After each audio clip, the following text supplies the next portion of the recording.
Equation for position time relation. अब इसे हम कैसे निकालेंगे? अब देखो, नाम से ही पता लग रहा है पोजीशन और टाइम के बीच में हमें रिलेशन निकालना है। तो उसके लिए हमने ऐसे ही एक ऑब्जेक्ट कंसीडर किया जिसने एक डिस्टेंस s ट्रेवल किया है विद इन टाइम t, और वो ऑब्जेक्ट कैसा था? अंडर यूनिफॉर्म एक्सेलरेशन था। अब ज़रा ये फिगर देखो, ये एक फिर ग्राफ बनाया था हमने।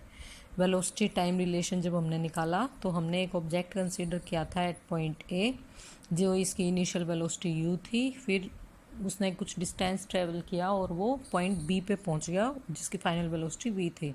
अब ये देखो, आप डिस्टेंस मेज़र कर रहे हो। डिस्टेंस इस वाले ग्राफ में कैसे मेज़र किया जा सकता है?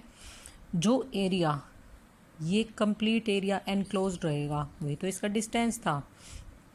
तो ये जो कंप्लीट एरिया हमें निकालना है वही क्या निकल जाएगा? इसका डिस्टेंस निकल जाएगा। अब ये एरिया भी देखो कैसे निकलेगा।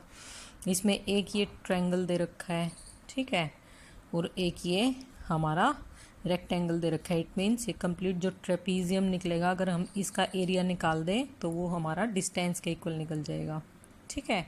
तो डिस्टेंस की वैल्यू किसके इक्वल आ जाएगी? Area of O A B C. ये हमारा एक ट्रेपीजियम बन रहा है, और एरिया ऑफ ट्रेपीजियम हम कैसे निकाल सकते हैं? दो पार्ट्स में डिवाइड होके चल रहा है हमारा। एक तो ट्रायंगल का एरिया आ जाएगा और एक रेक्टेंगल का एरिया आ जाएगा। अब रेक्टेंगल आपका क्या बन रहा है? O A D C. तो हम यहाँ क्या लेके चल सकते हैं? Area of rectangle O A D C plus area of triangle A B D. So plus area of triangle ABD. As you know that area of rectangle is length into its breadth. So area of rectangle OADC हमारा क्या निकल जाएगा? OA multiply by OC। देखो, OA multiply by OC अभी हमने पढ़ा था, length into its breadth, वो आ जाएगी वैल्यू यहाँ पे। और एरिया ऑफ ट्रायंगल क्या होगा? Half of base into height. अब बेस की वैल्यू क्या दे रखी है? ये दे रखी है। हाइट की वैल्यू क्या दे रखी है? BD आ जाएगी। तो half of base into its height, तो AD मल्टीप्लाई बाय BD। आपने पहले वाली इक्वेशंस में पढ़ा था, OA की वैल्यू हम U पुट करके चल रहे थे।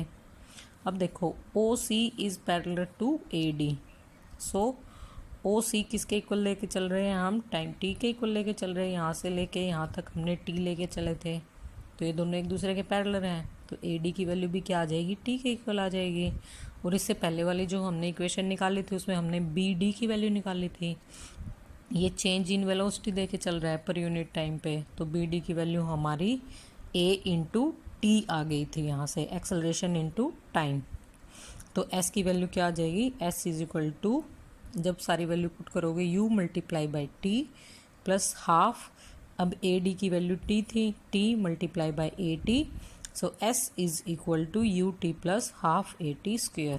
This is the equation for position time relation.